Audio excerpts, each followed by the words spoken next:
먼저 미래세대 어린이 통학생 통학안전 무엇이 문제인가 국회 토론회를 함께 준비해 주신 우리 정동영 의원님은 민주평화당의 또 대표이십니다. 그리고 정의당의 이정미 의원님은 이 선거 지원 유세 때문에 오늘 참석을 못했지만 또 정의당의 대표님이시고 이렇게 함께 주최하게 되어서 너무나 영광이지 않나 생각됩니다. 오늘 특히 셔틀버스 연대 또 우리 박사훈 위원장님과 한국 어린이집 총연합회 우리 민간문화위원회 강문현 위원장님 멀리서 오셨는데 감사합니다. 그리고 오늘 또 교통물류실에 사실 실장님 참석보다 과장님 참석하시는 게 현실적이에요. 훨씬 여러분들 목소리에 길을 더 담아낼 수 있지 않을까 생각되고요. 또 대기환경정책과의 김복정 국장님 함께해 주셔서 대단히 감사드리겠습니다. 잘 아시다시피 최근 맞벌이 부부가 늘어나면서 이 방과 후에 초등학생 아이들을 맡겨둘 시설들이 마땅치 않습니다. 그러다 보니까 전 두세 군데 학원을 다니는 거는 기본이고 또 중고등학생들 같은 경우는 여전히 입시 지옥에서 헤어나지 못하다 보니까 이 밤늦은 시간에야 집으로 돌아갈 수밖에 없는데 그렇기 때문에 이 아이들의 안전한 통학과 귀가를 책임지고 있는 분들이 바로 셔틀버스 연대이지 않나 생각됩니다. 잘 아시겠지만은 이 정부가 2015년에 어린이 통학버스의 안전 의무를 강화한 도로교통법, 일명 세리미법이죠. 이것을 시행하면서 그 대상을 13세 미만으로 제한하는 한편 중고등학교 학생이 이용하는 통학버스는 그대로 법 밖에 두었습니다. 이렇다 보니까 우리 중고등학생들을 태운 통학버스는 단속을 피해서 승하차를 시키느냐고 학생들이 안전한 통학에 어려움을 겪고 있지 않나 생각됩니다. 이에 셔틀버스 연대와 함께 그동안 교육 목적 유상 운송 범위를 중고등학생까지 확대하는 방안부터 현 공동소유제를 통학버스 전용 차량 등록제로 전환하는 방안 등 다양한 개선안을 국토부에 건의하고 여러 차례 회의도 가졌으나 별다른 진전은 없었습니다. 이제는 정부와 국회가 통학버스 문제에 좀 더 관심을 갖고 제도 개선에 적극적으로 나서야 할 때라고 생각합니다. 아울러 아이들의 건강을 보호하기 위해서라도 통학버스의 경우 친환경 차량으로 조속히 전환이 이루어져야 한다고 생각합니다. 그러기 위해서는 정부의 지원이 절실하지 않을까 생각됩니다. 끝으로 오늘 토론회는 통학 현장의 목소리를 직접 들을 수 있는 자리입니다. 국토부와 환경부가 오늘 토론회에서 나온 다양한 의견을 무겁게 듣고 현실 대안 마련에 좀 힘써 주셨으면 하는 바람입니다. 그리고 이런 토론회가 사실 명맥상 1회 끝이다 보면은 진전이 안 됩니다. 그렇기 때문에 앞으로 우리 존경하는 정동영 의원님하고 또 이정미 의원님하고 함께 지속적으로 토론을 해서 대안 마련까지 완벽하게 할 수 있는 방안을 찾도록 하겠습니다. 그리고 저는 여기에서 50분에 오늘 또 모디 총리, 인도의 모디 총리가 와가지고 이석을 하게 되는 걸 죄송하다는 말씀을 드리고요.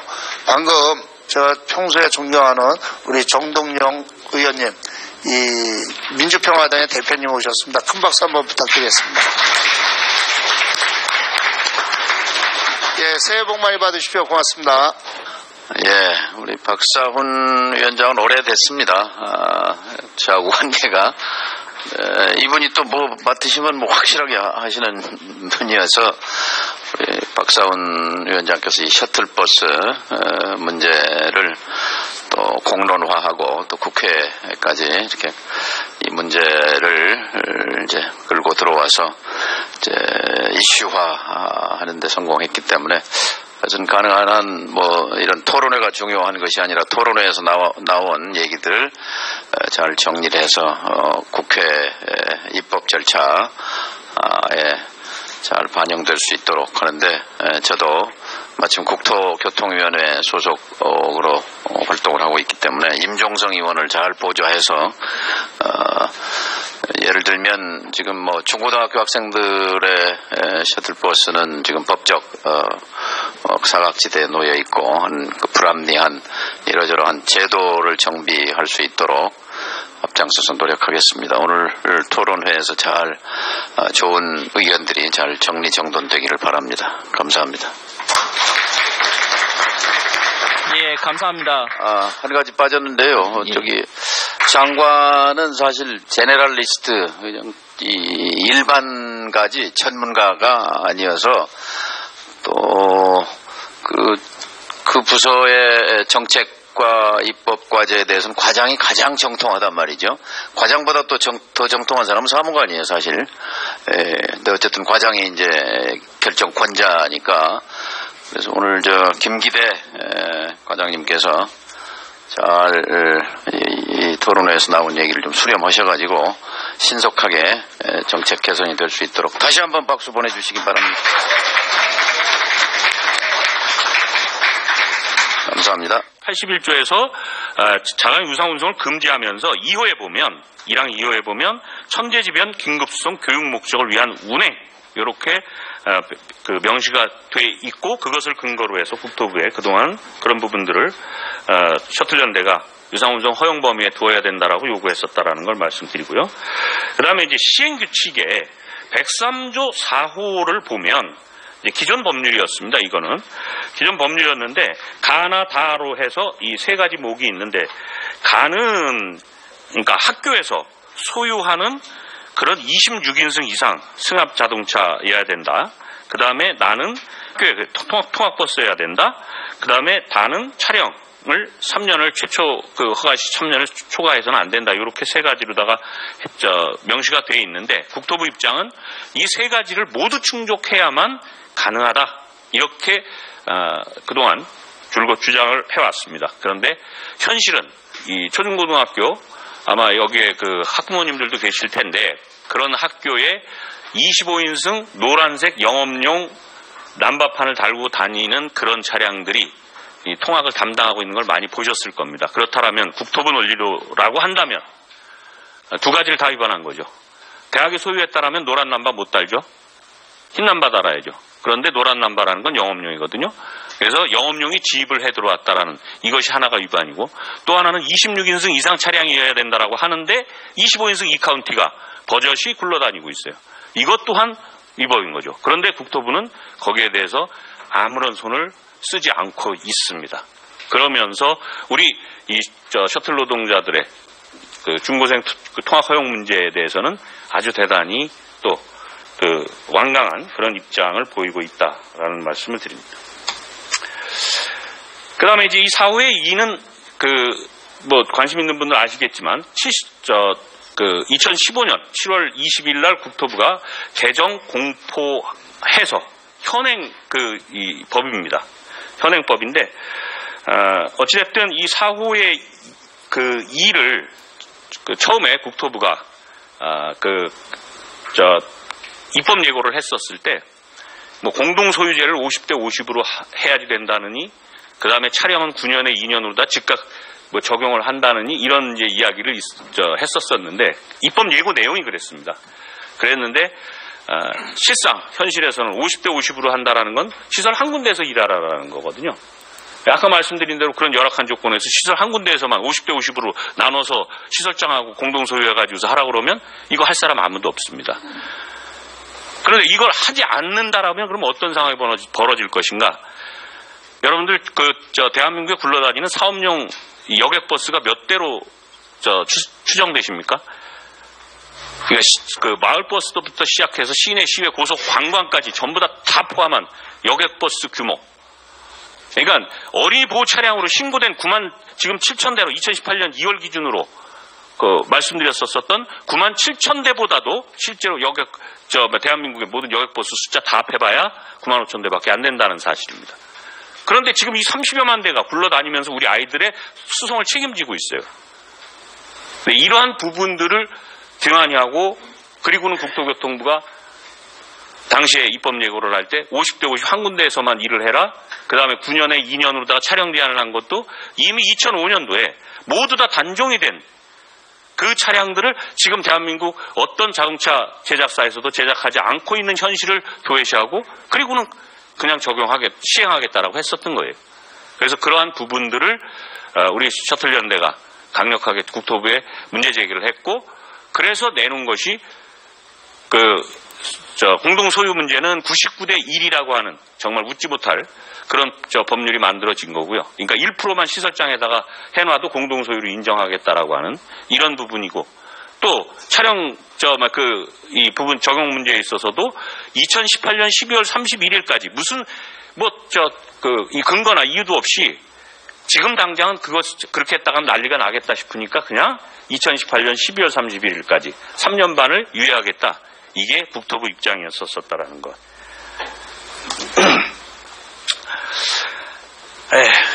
아무튼 차량 문제까지를 제가 좀 다 말씀을 드려서 넘어가겠습니다. 그럼 이제 현행 제도의 문제점도 말씀드린 대로 지금 2015년 7월 20일 날 공포한 13세 미만 어린이에 국한한 어떤 이런 부분들로 인해 가지고 우리 중고생 아이들의 어떤 통학 안전이 심각하게 위협받고 있다라는 그런 부분이고 실제로 그것으로 해서 이 단속이 당하면 벌금도 100만 원 내외지만 벌금의 문제가 아니라 6개월 동안 차량 운행 정지 처분이 들어옵니다. 행정 처분이. 그럼 6개월 동안 행정 처분을 차량을 운행 정지시킨다라는 건 그것으로 해서 생계를 이어가고 있는 셔틀 노동자들에게 또 그 가족들에게 6개월 동안 밥숟갈 놔라라는 얘기거든요. 이런 폭거적인 이 행정이 어디 있습니까? 네, 대단히 문제가 큰 거라고 저희는 인식하고 있습니다. 공동소유제 문제 역시 그렇게 문제가 있다라는 걸 말씀드렸습니다. 넘어가겠습니다. 차량 개조의 문제도 사실상 이제 아마 여러분들이 잘 모르시는 분들이 계실 텐데 25인승 이카운트 차량 같은 경우에는 보조석 4석을 띄워가지고 21석으로 만들어야만 그나마 13세 미만 어린이 보호 차량으로 등록을 할 수 있다는 것입니다. 15인승 차량 같은 경우에 보조석 한 석을 띄워가지고 14인승으로 만들어야만 된다라는 그런 것 때문에 또 그것으로도 대단히 또 어려움을 겪고 있고 더군다나 이제 또 이러한 부분들을 차량이 나오질 않다 보니까 15인승 차량이 이제 제대로 제작을 아까 말씀드린 대로 단종된 2004, 5년 이후에 제작을 안 하다 보니까 12인승 차량을 가지고서 개조를 해서 15인승으로다. 지금 아마 여기 와 계신 우리 조합원들 중에서도 그렇게 개조한 차량을 끌고 다니시는 분이 있을 거예요. 그 다음에 25인승은 39인승으로 이 좌석을 확장을 시켜가지고 그렇게 개조를 해서 합니다. 물론 이제 그거는 시설에서 한 아이라도 이 차량에 더 이용할 수 있도록 이제 이런 어떤 바람이 있어서 그렇게 하긴 하지만 근본적으로는 사실은 그렇게 하면 안 되는 거죠. 그런데 그걸 국토부가 사실상 허용을 하고 있습니다. 그래서 그러한 부분들은 아이들의 안전에도 상당히 위협이 되고 있는 현실이다라는 말씀을 드립니다. 차량 제한의 문제는 말씀드린 대로 9년에 2년이다라는 어떤 이런 차량 제한을 하고 있는데 그 차량 제한의 문제가 가지고 오는 거는 다른 어떤 것보다도 차량 수급이 안 되고 있는 이 현실을 이걸 도외시하고 무조건 규제만 해가지고서 이게 될 문제인가 이것을 문제 삼는 겁니다.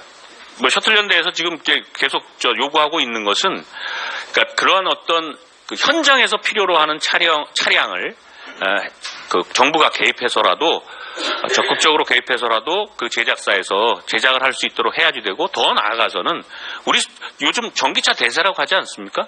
우리 아이들의 진짜 건강을 생각한다라면 이 전기차 제작을 제작해서 보급하는 이러한 부분에 정부가 적극 나서야 된다. 이런 차원에서 이 차량 제한의 문제를 인식한다 이렇게 말씀드리겠습니다. 이제 큰 틀에서 말씀드리면 지금까지 이제 문제와 함께 같이 동시에 말씀드렸는데요. 지금은 그렇게 공동소유제니 무슨 이런 각종 이제 이 규제들을 앞세워서 그렇게 해서 지금 대단히 우리가 판단할 때는 졸속적으로 지금 이 통학버스 정책을 운용하고 있는데 그럴 것이 아니라 전용 차량 등록제와 같은 그런 좀 전향적인 입장을 좀 국토부가 주무부처가 취해야 된다. 그러니까 전용 차량 등록제라고 하는 것은 말 그대로 그 차량을 소유한 본인이 노란 도색을 하고 안전장치를 설치한 그 차량을 교육 목적으로 운행하는 차량입니다. 81조 1항 2호에 따른 교육 목적의 운행 차량입니다. 그러니까 이 차량 유상운송 허용하십시오라고 등록을 하겠다는 거예요. 이때 그 기사인 본인도 내가 이 차 운전하는 사람이요 하고 같이 등록을 하겠다는 겁니다. 그러면 국토부가 걱정하는 관리의 문제, 또 운전자들의 어떤 교육이라든지 이런 부분의 문제들이 다 해소될 수 있기 때문에 문제가 없다. 이래서 전용 차량 등록제를 우리가 말씀을 드리고 있습니다. 그런데 거기에 대한 국토부 입장은 이렇게 지금 팩트체크 1, 2, 3 해가지고 세 가지를 내놓고 있는데 이거는 국토부에서 공식적으로 문건으로 우리에게 확인한 내용을 반박하는 그런 부분들이니까 그거는 좀 우리 플로어에 계시는 분들이 자료집으로 좀 참고를 해주셨으면 좋겠습니다. 그 통학차량 전기차 전환에 관련해서는 제가 더 구체적으로 말씀을 안 드려도 이따가 우리 환경정의의 서경석 팀장님이나 또 시설 토론자분들이나 이런 분들이 왜 우리 아이들에게 이 통학 전기차가 필요한지 충분히 말씀해 주실 거라고 믿습니다. 그래서 이 부분은 그분들 말씀으로 대신해서 듣는 것으로 하고요. 여기에서 한 가지 말씀드리면 사실 국내 현대 기아차 그러면 아주 대기업 아닙니까?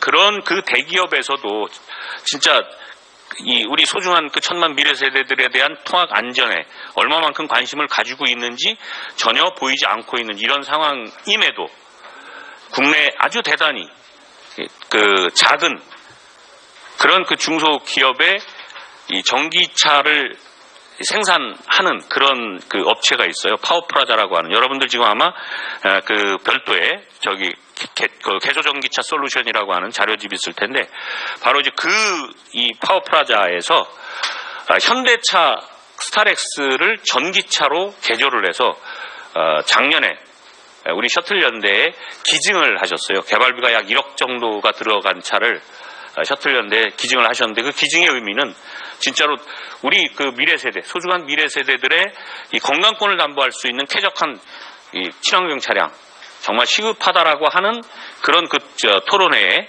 제가 토론자로 참석한 그 토론회에 참석하셔서 그런 이야기를 들으시고 흔쾌히 그렇게 해 주신 겁니다. 이렇게 중소기업의 이 대표분이 정말로 의지를 가지고서 그렇게 하시니까 그렇게 실질적으로 전기차 지금 오늘도 끌고 왔거든요. 할 수 있는 것을 대한민국 정부나 굴지의 대기업이 오늘날까지 여기에 대해서 그렇게 무관심하고 그런 부분에 대해서 아주 대단히 유감이다 이렇게 좀 말씀드리겠습니다. 오늘 여기 같이 참석을 또 마침 하셨습니다. 우리 파워프라자 김성호 대표님 소개해 드리겠습니다. 큰 박수 한번 주십시오.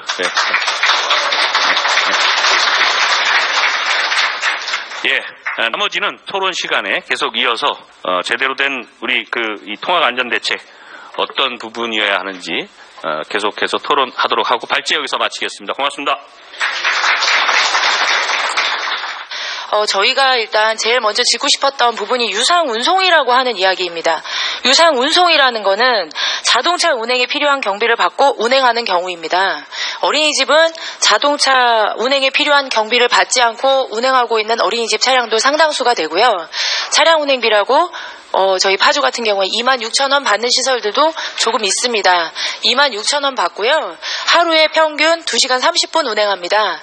그 경비 가지고 자동차 운행에 필요한 경비를 모두 소요되게 쓸 수 있다고 생각하시는지 한번 생각해봐 주시기 바랍니다.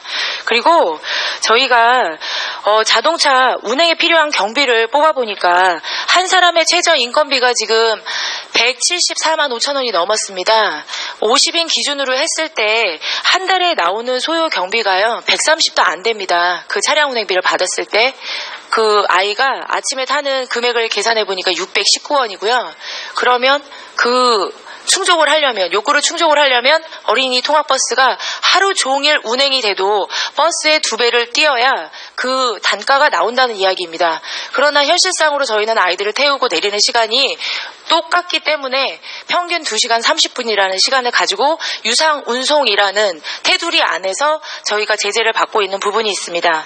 어린이 통학버스의 문제점에 대해서 저희가 잠깐 짚어보도록 하겠습니다.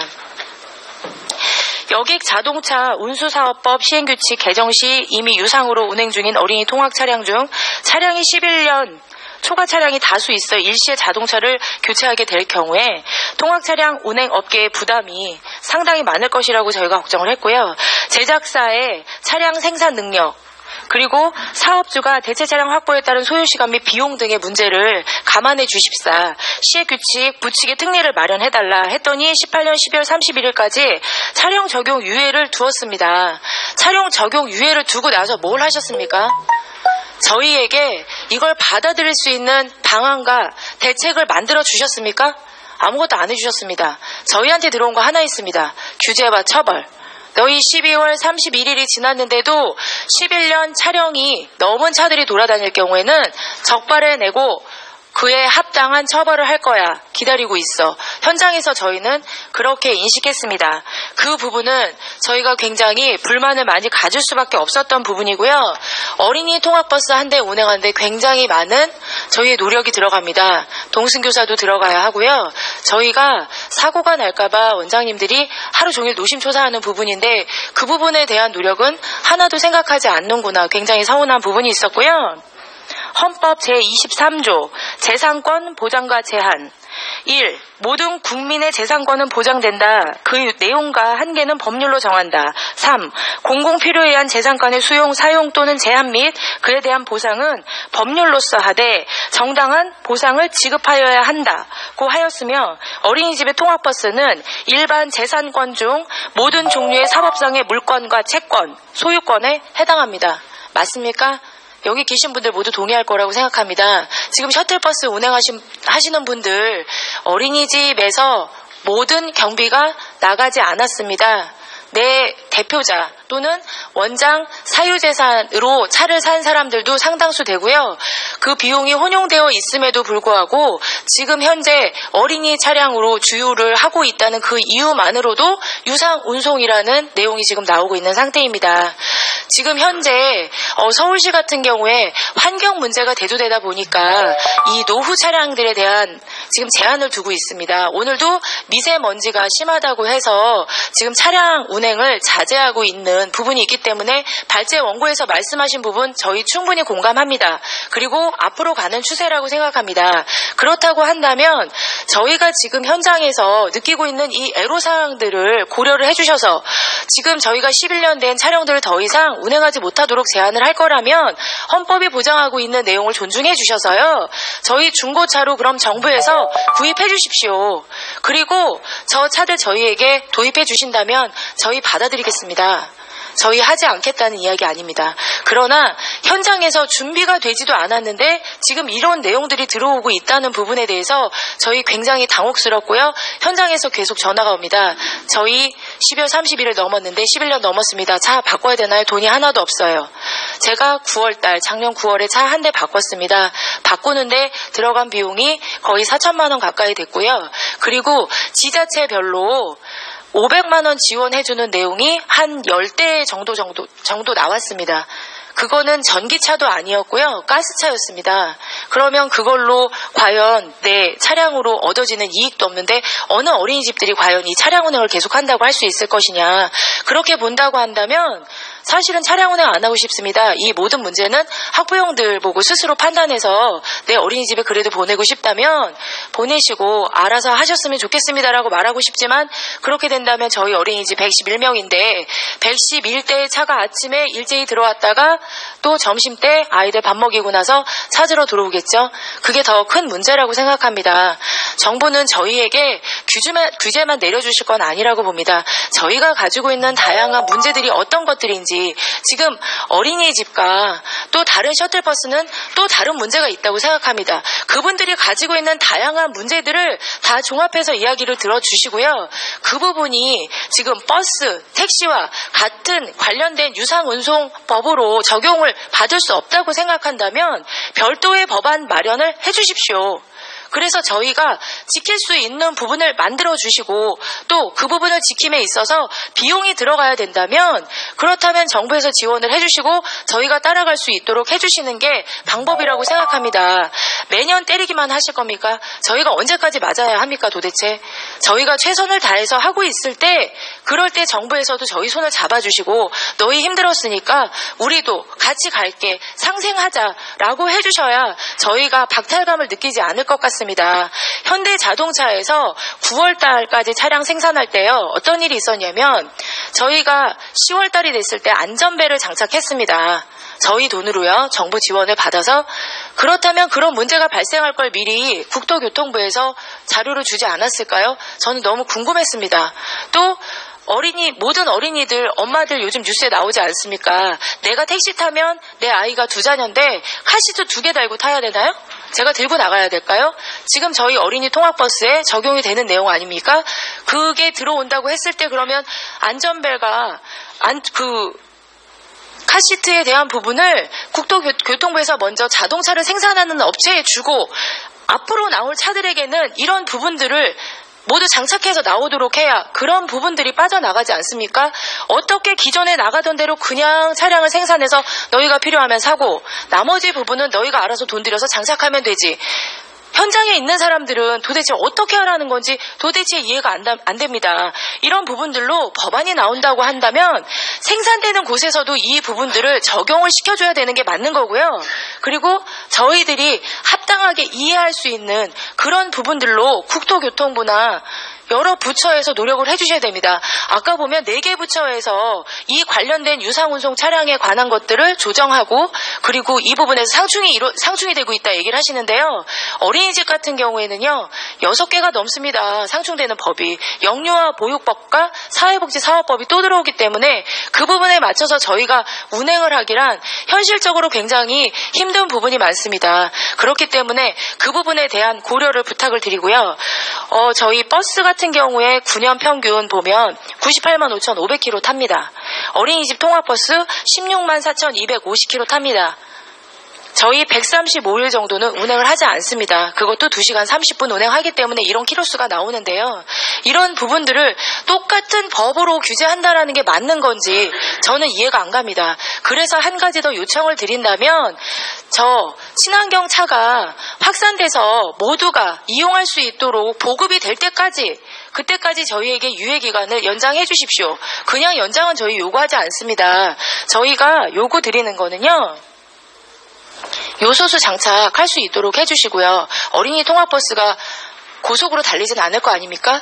그래서 그런 부분들을 저희가 준비할 수 있는 시간을 주시는 게 맞다고 생각합니다. 또 안전을 기준으로 했을 때 노후 차량들에게서 발생될 수 있는 여러 가지 쇠가 부식이 된다든지 이런 부분들로 안전에 문제가 될 수 있다고 한다면 그 책임은 모두가 운영자에게 있기 때문에 저희 또한 노력을 게을리하지 않습니다. 그래서 검사 부분을 그럼 더 강화해 주십시오. 그래서 요소수 장착과 검사 부분을 조금 더 철저하게 해주셔서 저희가 이 버스나 택시까지의 키로수는 요구하지 않습니다. 그렇지만 누가 봐도 상식적으로 이 부분까지는 그래도 이해할 수 있겠다 하는 범위로 그 키로수에 대한 부분을 완화를 해주셔서 이 부분과 친환경차와 맞물릴 수 있는 그 기간까지 유예를 해주시는 게 두 번째 방안이라고 생각합니다. 못합니다라고 얘기하면 저희는 더 이상 방법이 없습니다. 그러나 저희가 지금 이 자리를 만들어 가는 거는 여러 가지 환경에 대한 부분, 그 다음에 안전에 대한 부분, 모든 부분을 저희가 지키고 가기 위한 여러 가지 방법들을 모색하는 자리가 아니겠습니까? 그렇기 때문에 여러 가지 요청을 드리고 싶습니다. 법안, 특별법 요청드리고요. 두 번째로 마일리지 적용 요청드립니다. 그래서 현장이 사후 약방문이라고 생각하지 않도록 정말 많은 노력 부탁드립니다. 감사합니다. 현재 통학 차량 셔틀버스의 경유차 비중이 한 98% 정도가 됩니다. 경유차가 미세먼지 주요 배출원이라는 건 이미 잘 알려진 사실이고요. 지금 노후도도 2009년 기준, 그러니까 2009년 이전 기준으로 해서 봤을 때죠. 10년 이상 된 차량이 거의 한 54%가 넘는 걸로 알고 있는데요. 소형 화물차, 저희가 흔히 말하는 1톤 트럭이나 중형 승용차 이런 것들보다 사실 이 통학 차량에서 발생하는 유해 대기 물질이라고 그래야 되나요? 이게 더 높은 상황입니다. 그래서 비교를 해보면은 소형 화물차보다도 약 한 17% 정도 미세먼지하고 낙스, 질소산화물의 배출이 더 많은 것으로 좀 조사가 된 바가 있습니다. 제가 실제 어린이를 하루 종일 좀 쫓아다니면서 미세먼지 측정기를 가지고 경로를 한번 측정을 해본 적이 있어요. 근데 예상하셨겠지만 일단 외부에 있을 때 가장 좀 미세먼지 노출이 높고요. 정말 특이했던 거는 통화 차량을 가지고 학원을 왔다 갔다 할 때 미세먼지가 가장 노출이 높았습니다. 이런 상황에서 환경부에서도 친환경 차량 전환과 관련된 지원, 특히 이제 어린이 통학 차량물 LPG 차량을 전환했을 때 지원을 해주고 계시고요. 유상 운송 차량과 관련돼 갖고서 차량 제한 등 제도를 개선한 거는 저는 일단은 환영을 하는 바이긴 합니다. 하지만 이 제도가 도입될 처음부터 15인승 차량의 단종, 이미 2005년에 단종이 돼 있는 상황이고, 운행 거리와의 연계, 이런 내용들을 계속 문제 제기를 하고, 유예 기간을 좀 만들었음에도 불구하고, 여태까지 정부의 역할은 무엇이었을지는 좀 저도, 좀 문제 제기를 하고 싶은 바 중에 하나입니다. 결국, 운영자나 운행자에게 이거를 다 전달을 하고 결국 피해를 입는 건 저희 아이들일 수 있다는 생각에 요거에 대해서는 저도 문제제기를 꼭 하고 가고 싶은 부분이어서 말씀을 좀 드립니다. 사실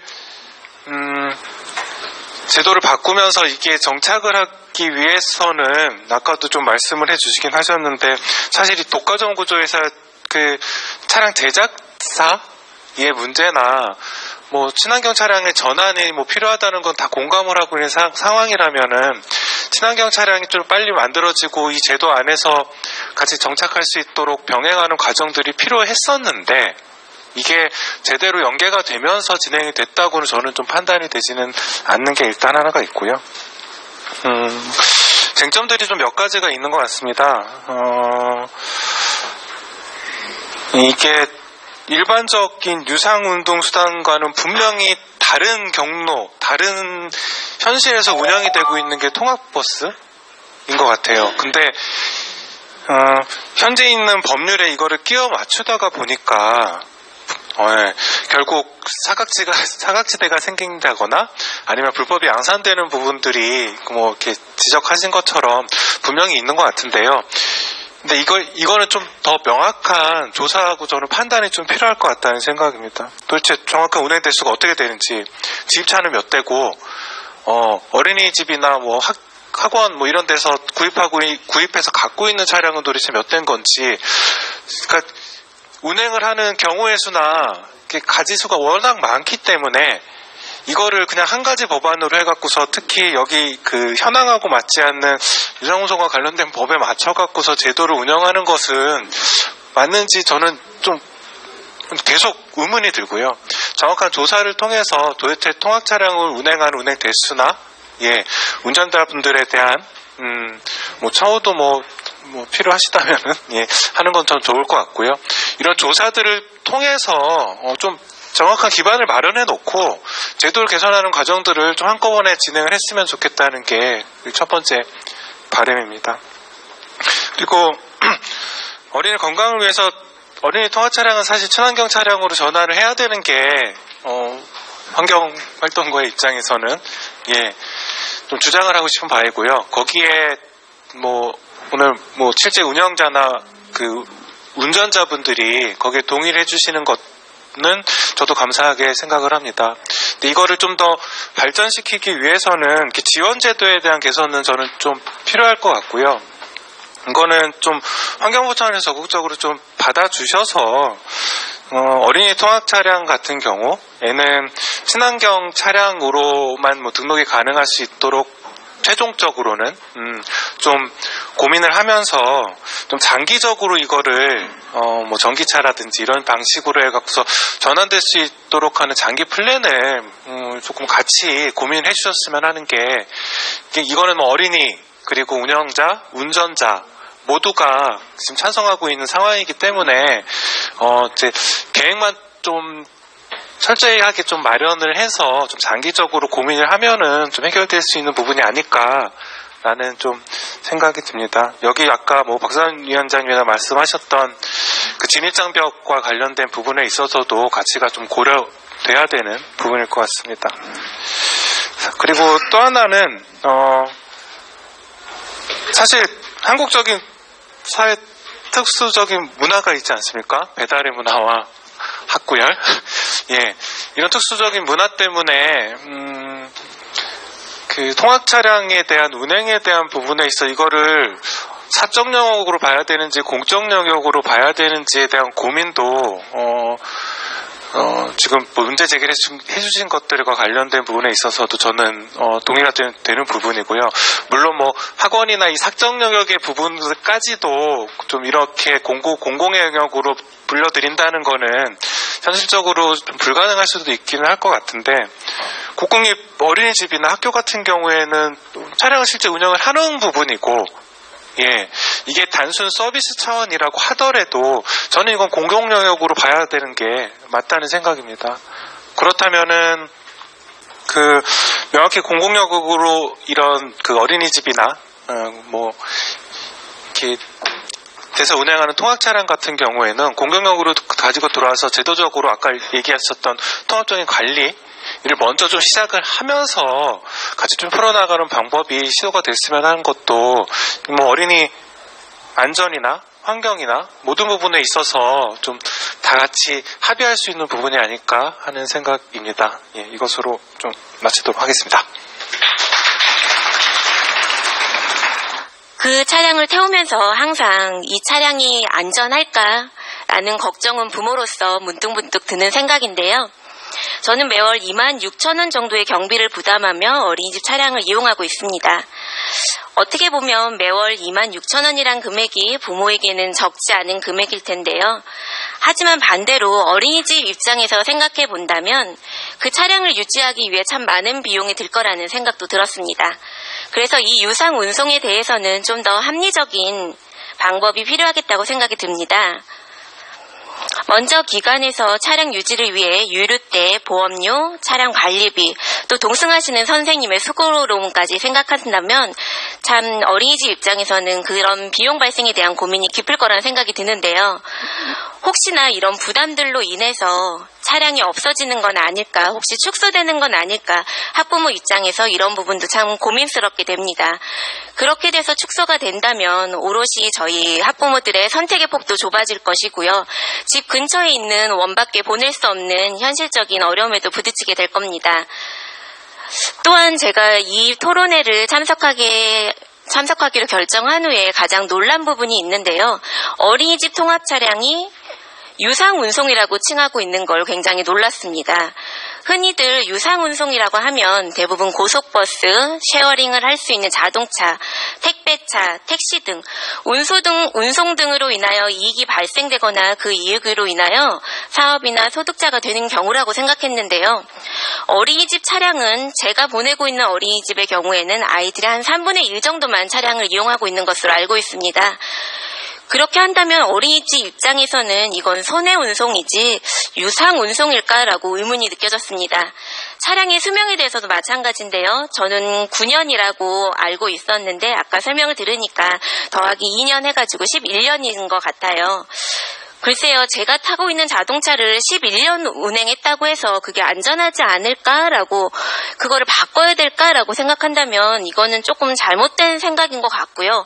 오히려 학부모 입장에서는 물론 새 차가 더 좋겠죠. 새 차라면 내 아이가 새 차를 탈 수 있다면 더 안전하지 않을까라는 생각도 들긴 하지만 차 교체 비용 등의 부담으로 인해서 오히려 보육의 질을 향상시켜야 될 비용이 오히려 반대로 그런 차량 교체라든가 그런 데 쓰여진다면 오롯이 그런 피해는 학부모와 아이들에게 간다고 생각합니다. 저는 그것보다는 운전자의 안전한 운전 습관과 안전교통 교육이라든가 그리고 얼마나 체계적으로 차가 잘 관리되어지는지 그것이 더 중요하다고 여겨집니다. 그다음 마지막으로 친환경차에 대한 이야기인데요. 저도 얼마 전에 쾌적한 통학 안전 캠페인을 하는 아이들의 환하게 웃는 모습의 기사를 본 적이 있습니다. 막연히 그 기사를 보면서 매연이 발생하지 않는 차라니 얼마나 좋을까, 그냥 학부모 입장에서 그렇게 생각이 들었는데요. 내 아이도 저 차를 타면 좋겠다. 하지만 마음 한켠으로는 도대체 그 고액의 비용이 드는 차 교체 비용을 누가 부담해야 될까라고 생각을 한다면 아까처럼 말씀드렸듯이 그게 기관들의 부담이 되어진다면 그거는 굉장히 실현 불가능한 일일 것 같고요. 겉포장에 그치지 않는 현실적이지 않은 일일 거라는 생각이 들었습니다. 오히려 정부의 대폭적인 지원이 없이는 절대 불가능한 일이라고 생각하고요. 학부모 입장에서는 어쨌든 우리 아이들의 건강과 그리고 미세먼지도 요즘 참 걱정인데요. 차량 안의 미세먼지 농도가 가장 높다라는 미디어를 통해서 들은 적도 있습니다. 이 친환경차는 학부모 입장에서 대폭적으로 지원을 해서 꼭 이루어졌으면 하는 부분입니다. 감사합니다.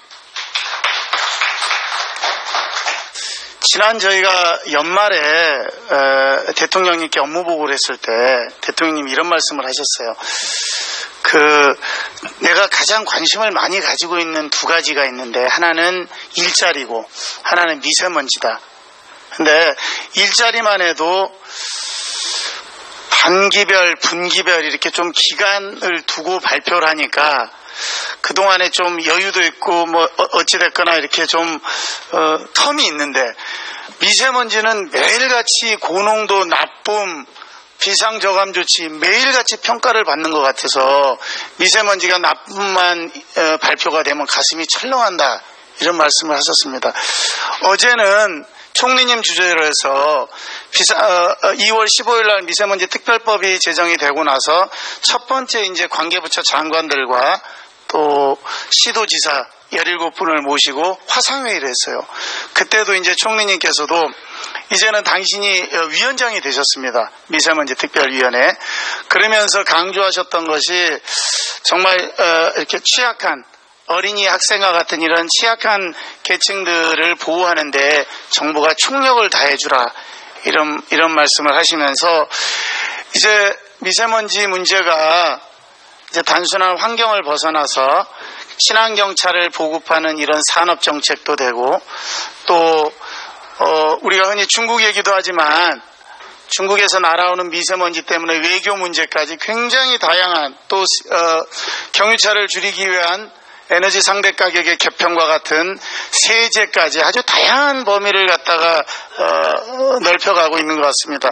저를 아마 이 자리에 불렀던 것은 나머지 아주 많은 부분들은 아마 국토부가 관련이 있는 것 같고 그 통학 차량에 대해서 어떻게 좀 친환경적인 조치를 하고 있느냐라는 말씀 같고요. 저희 환경부는 전기차 등 친환경차 보급을 주관하는 부처로서 그 전기차나 수소차에 대한 보조금이나 이런 정책들을 갖다가 계속 해오고 있습니다. 다만 이제 통학 차량에 대해서는 아직까지 무공해 차량이라든가 이런 것이 보급이 사실은 제대로 안 돼 있습니다. 그러다 보니까 과도기적인 브릿지 개념으로 LPG 차량을 이렇게 교체를 하면 500만 원을 지원할 수 있는 이런 제도들을 가지고 계속 추진을 해오고 있습니다. 굳이 저희가 이제 어린이라든가 취약계층에 대해서 가지고 있는 많은 고민들을 사실은 여러 가지 제도를 통해서 조금씩은 만들어 왔습니다. 하나는 어린이집과 학교에 대해서는 저희가 실내 미세먼지 기준을 갖다 새롭게 만들어서 바깥 공기와 동일한 기준으로 굉장히 강화된 기준입니다. 그 다음에 교육부와 협력을 해서 저희가 이번 정부 말까지는 실내 체육시설을 갖다가 100% 설치를 하고 그 다음에 공기정화시설을 놓는 사업들도 강도 높게 하고 있습니다.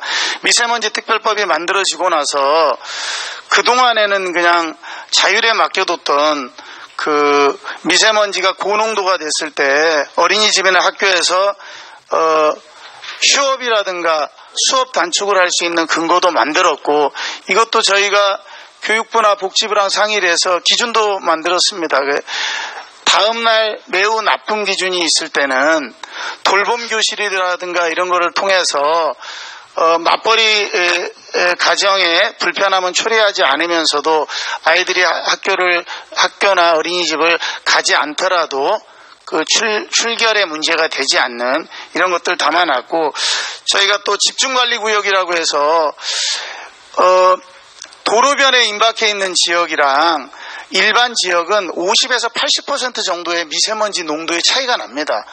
그래서 시도가 학교라든가 어린이집 이런 어떤 취약계층이 많이 밀집되어 있는 이런 지역에 대해서는 미세먼지 프리존 개념의 집중관리 지역을 지정해서 그런 지역에 대해서는 좀 더 강화된 예를 들어 경유 차량의 속도를 낮추거나 우회시키는 이런 다양한 정책들을 할 수 있도록 하고 이게 사실은 새로 만들다 보니까 시작하기가 어렵잖아요. 그래서 환경부가 아예 전국을 대상으로 해서 정말 해야 될 지역들을 타겟을 잡아서 그걸 한 6개월 안에 만들어서 지자체에 권고할 이런 생각을 가지고 있습니다. 다만 이제 오늘의 이제 포커스가 됐던 통합 차량 부분에 대해서는 사실은 뭐 경유차 외에 큰 대체적인 것들이 없었어요. 근데 이제 LPG 차량이 만들어지고 제가 오늘 보니까 이제 전기차 부분들도 도입이 되는데 당연히 전기차나 수소차 같은 것이 훨씬 더 친환경적이기 때문에 궁극적으로는 가야 됩니다. 다만 저희가 지금 단계에서는 아직 거기에 활성화가 안 돼 있어서 통합 차량을 만들려고 하면 그냥 일반 차량을 가서는 안 됩니다. 그 애들의 타는 그런 어떤 안전이라든가 이런 걸 고려해서 새로운 설계가 필요하고 이렇기 때문에 이거는 저희가 산업부나 국토부하고도 협력을 해서 저는 통합 차량에 대해서만은 어쨌거나 노후된 것들은 전부 바꾸면서 친환경적인 차량으로 강하게 전환을 해야 된다고 생각을 하고 그런 부분에 대해서는 저희가 전문가라든가 관계부처랑 협력을 해서 조기에 빨리 앞당길 수 있는 이런 조치를 취하도록 하겠습니다. 감사합니다. 먼저 우리 손명수 실장님께서 오늘 오시기로 하셨는데 지금 요즘 택시라든지 그 카풀 문제 때문에 좀 일정이 있다 보니까 제가 이제 대신 참석하게 됐습니다. 저희 셔틀 연대하고는 기존에 제가 이제 저희 여객자동차 사업법 관련해서 이제 제 주무과장이기 때문에 여러 번에 걸쳐서 이제 여러 가지 이슈에 대해 가지고 이야기를 나눴습니다. 그래서 오늘 발제하실 때 기본적인 이제 국토부의 어떤 입장이라든가 이런 부분은 아마 또 이제 발제를 통해서 알고 계실 거라는 그 말씀을 먼저 드리고요. 저희들 입장에서는 어쨌든 이야기하시는 그 어린이라든지 아니면 이제 중고생의 통학에 있어서 안전 문제에 대해서는 기존에 우리가 세림이 그때도 마찬가지로 그런 것 때문에 이제 여러 가지 이제 안전 장치가 도입됐고 그런 안전의 문제에 있어서는 정부에서도 물러섬 없이 지속적으로 안전 강화를 나가겠다라는 건 이제 그런 방향성에 대해서는 같이 가고 있습니다. 다만 이제 저희들이 이제 아시다시피 이제 여객자동차법이 있고 여객자동차법은 기본적으로 그 여객자동차와 자가용의 기본적인 구분이 있습니다. 그래서 기본적으로 여객자동차가 기본이고 유상운송하고 같이 맥락이 닿는 겁니다. 자동차를 그럼 어떻게 볼 것이냐.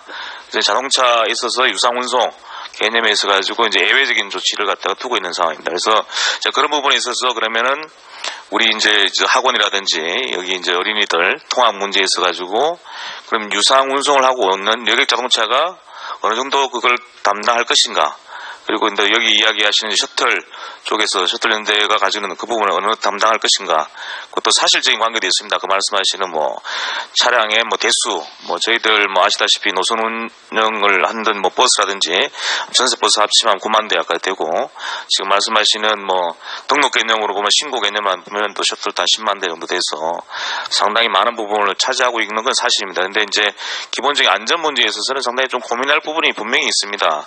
왜냐하면 이제 여객 자동차 같은 경우는 아시다시피 승하차 같은 경우도 기본적으로 정류장이라든가 어떻게 보면 안전이 확보된 장소에서 이루어지는 입장이 있고 기본적으로 셔틀 같은 경우는 이제 장소 개념이 그런 안전장치가 없는 장소에서 내리기에 많은 분이 있어서 학부모들이라든지 여러 가지 안전에 대한 우려가 좀 큰 건 사실입니다. 그러면 이제 이런 부분에 대해서 이제 여객 자동차로 이제 향후에 기본적으로 예외적인 어떻게 자동차를 볼 것이냐 아니면 여객 자동차의 하나의 몫으로 볼 것이냐 이런 부분에 대해서는 상당히 고민이 좀 커야 될 부분이 있습니다. 그래서 이제 그 부분에 대해서는 그러면 여객 자동차로 간다 동일한 그 지위를 받겠다. 상당히 그러면 이제 책임이 따라야 되고 또 부담이 따라야 됩니다. 이제 그런 부분들은 어떻게 가지고 해결할 것인가 대한 좀 종합적인 입장에 좀 봐줄 필요가 있고 또 이제 크게 보면 이제 저희들이 이제 무상하고 유상의 문제가 또 하나 크게 대두됩니다. 그래서 뭐 다들 아시다시피 옛날에 이제 뭐 이 백화점 중심으로 해서 뭐 저희들이 그 백화점 버스라고 해가지고 많은 부분 이제 수송한 부분이 있었고 옛날에 그래서 이제 여러 가지 사회적 이슈가 돼가지고 그게 이제 대부분 판례를 거쳐서 어떻게 보면 직접적인 뭐 이 피는 받지는 않지만 그게 뭐 상품이라든가 여러 가지 간접적으로 이제 전가되어 있는 부분이기 때문에 자가 유상 운송을 볼 수 있다. 뭐 판례가 있다 보니까 여러 가지 지금 이제 말씀하시는 이제 교육 부분에 있어가지고 저희들이 이제 그 셔틀 연대랑 또 이제 같이 이야기를 해왔고 그다음에 이제 학원 연합회가 따로 있습니다. 그래서 이제 학원장 분들이 또 대표성을 가진 분들하고 또 같이 이야기했습니다. 그래서 이제 그 학원에 또 어떻게 보면 교육부 어떻게 보면 법령에 따른 뭐 학원의 이 경비 처리가 소위 말하는 기존의 차량에 대한 게 있느냐 없느냐 명시적으로 있다 없다 해서 그러면 이걸 갖다가 유상을 볼 것이냐 무상을 볼 것이냐 뭐 이런 여러 가지 이제 논점이 좀 있습니다. 그래서 그런 부분에 대해서 이제 저희들이 뭐 교육부하고도 이야기하고 뭐 법제처하고도 같이 이야기하는 뭐 여러 가지 뒷단에 있어서 노력은 하고 있습니다. 그래서 이제 이런 부분들 저희들도 같이 고민하고 있다라는 걸 말씀을 드리고 또 이제 차량 부분 같은 경우 이제 또 유상 무상 했을 때 이제 저희들이 법에서 이제 유상으로 허가를 받은 부분 같으면 이 기본적으로 이 차량에 또 적용을 받게 됩니다.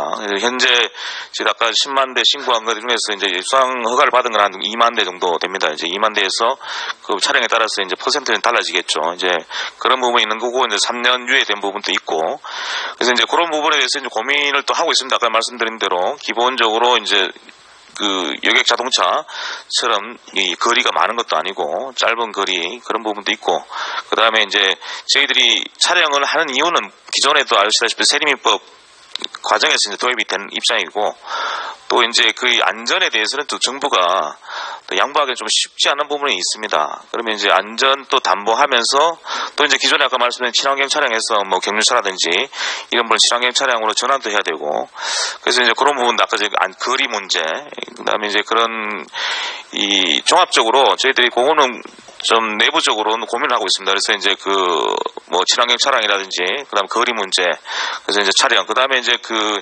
현재 또 보면은 그 이 새롭게 이제 도입을 할 때 3년이라는 또 제한이 또 있습니다. 이제 그런 부분도 일부 이제 좀 이 시장에서는 좀 어려워하는 부분도 있어서 그런 부분까지 같이 해서 조금 저희들이 조금 더 들여다보고 있다라는 말씀을 좀 드리는 입장이고 기존에 이제 저희 모르겠습니다. 뭐 학원 운영하시는 분들이나 셔틀 하시는 분들이 뭐 15인승 차량에서 저희들이 뭐 이 셔틀 연대에 공문을 받아가지고 현대 자동차에도 몇 번 정도 이런 수요가 충분히 있으니 이 시장 수요에 맞게 해서 이제 15인 차량을 갖다 재생산하는 것이 어떻겠냐 하는 걸 몇 번 공문도 보내고 있습니다. 그래서 이제 그런 부분에 대해서는 이제 같이 왜냐하면 현대차 입장에서도 그 수요가 충분하다면 뭐 자기들은 뭐 못 만들 이유가 없다 뭐 이런 이야기도 해보고 있기 때문에 뭐 그렇게 되면 이제 어떻게 집단적인 어떤 수요 어떻게 공급이라든지 이런 부분에 대해서 같이 협의할 부분이 분명히 있지 않겠느냐 하는 말씀을 드리고 뭐 친환경 차량 뭐 보급 부분에 있어서는 뭐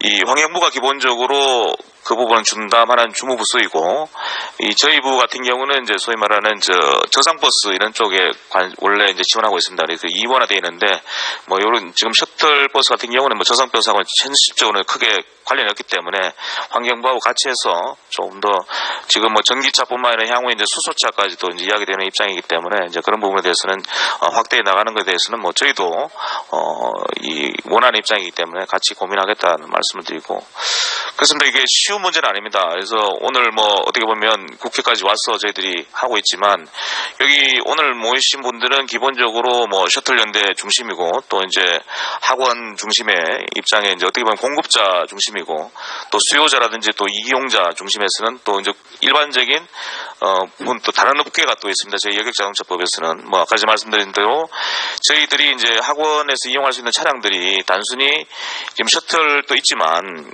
저희들이 풀어놓은 것이 어떻게 보면 전세도 풀어놓은 입장이 있고, 렌트카도 요즘 많이 하고 있습니다. 또 수요용답형도 도입되고 있는 입장에서 여러 가지 이제 소위 말하는 아까 말씀드린 대로 유상 자동차의 그 범주에 있는 거하고, 그다음에 자동차의 범주에서 예외적으로 가는 거하고에 대해서는 조금 더 고민이 있어야 되지 않겠느냐. 그래서 단순하게 제가 어떻게 보면 뭐 해결책을 단기적으로 만들겠다 이렇게는 말씀드리기 어렵습니다. 그래서 이제 그런 뭐 복합적이고 종합적인 입장에서 저희들이 같이 한번 이 문제에 대해 가지고 고민을 해야 되지 않겠나 하는 말씀을 드리고, 조금 일부 저희들이 차량이라든가 몇 가지 개선 가능할 부분에 대해 가지고는 조금 더 적극적으로 검토를 해서 그런 부분에 있어서는 조금 불편함이 없도록 조치해 나가도록 하겠습니다. 이상으로 국토부 입장에 대해서는 말씀 마치겠습니다. 감사합니다.